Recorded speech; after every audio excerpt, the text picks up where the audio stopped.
Welcome to the Guard Your Health series. We are moving rapidly into the spring and summer season, hot weather, outdoor activity, sports, exercise, things of that nature. We're going to talk a little bit about hydration and the importance of hydration and ways to avoid dehydration. Again, as I mentioned in the first session that we did, the information is just for educational purposes, and always check with your competent healthcare professionals before you make any dietary or lifestyle changes. Um, anyway, air, oxygen, is our most important nutrient. We can't survive without air for more than 4 or 5 minutes. Followed is water. Water is an essential nutrient. Without water, we can't live maybe more than 5 days. And then, of course, food plays an important role, but is not as important as air or water. Today, we're going to focus on water and hydration. And we want to first start off by just talking about the importance of water in the diet. We can't live without water. It's essential for controlling body temperature, eliminating waste, flushing toxins out of the body, protecting our organs, lubricating tissue and joints, delivering oxygen and nutrients to the cells, making minerals and other nutrients absorbable. The question is, though, are you getting enough?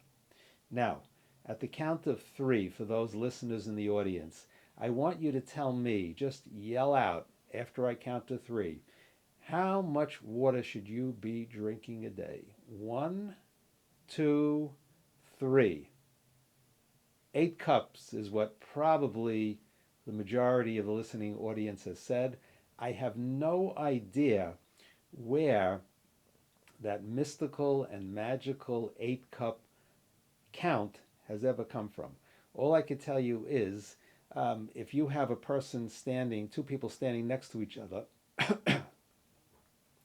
one person weighing 200 pounds and the other adult weighing 100 pounds, you can't tell me that both of them require 8 cups of water a day. Obviously, body size and weight, body composition is going to play a significant role in determining our hydration needs.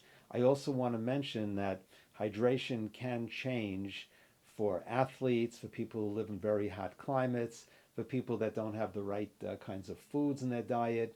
There are many factors that could affect our need for hydration and how much. I could give you a formula.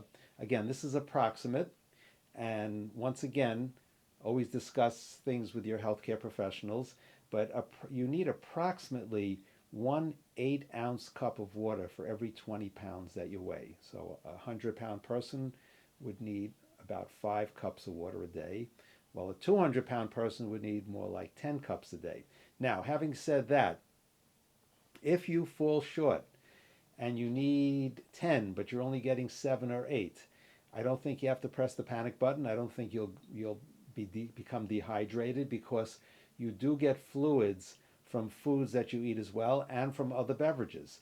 So coffee and tea, even though they have a diuretic effect and in large amounts can cause too much of a loss of water, they are primarily made up of water. So in moderation, you will get some hydration from caffeinated beverages, from things like soups, and of course from fruits and vegetables, which are, some of them are 90, 95, 96% water. You will get hydration from those types of foods.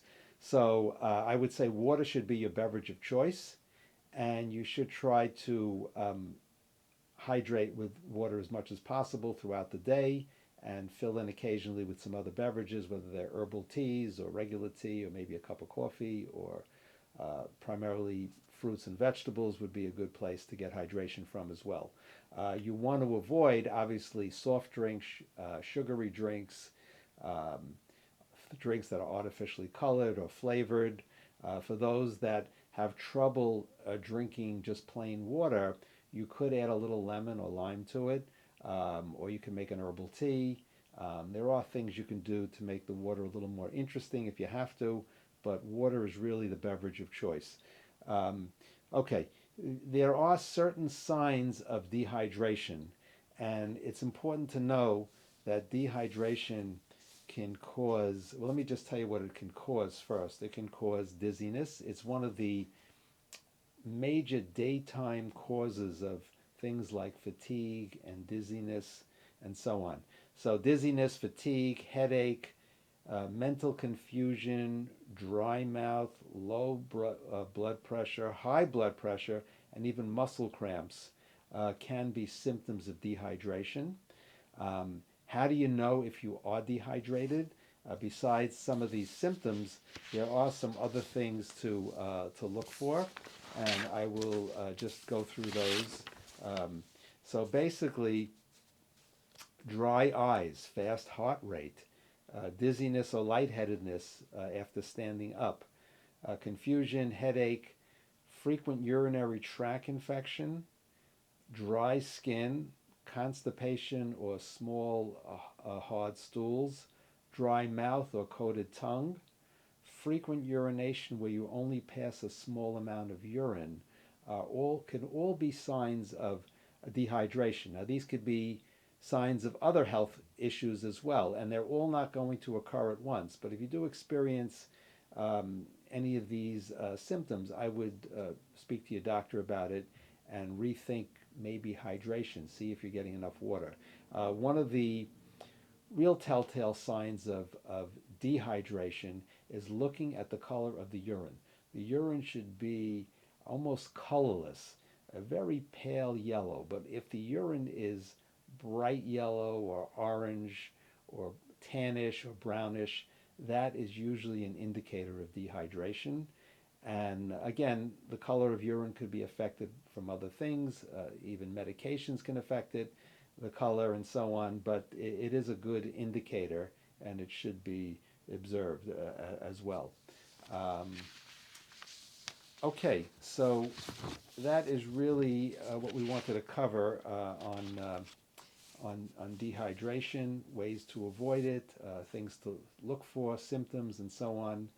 And it's important to stay hydrated. We're constantly losing fluids throughout the day through perspiration, urination, and even through breathing. As you breathe out and you stand in front of a mirror, you'll see a little moisture on the mirror.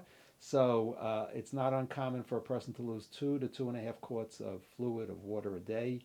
We mentioned the importance of water, of being properly hydrated. So I would take efforts, especially in the warmer weather, to stay well hydrated.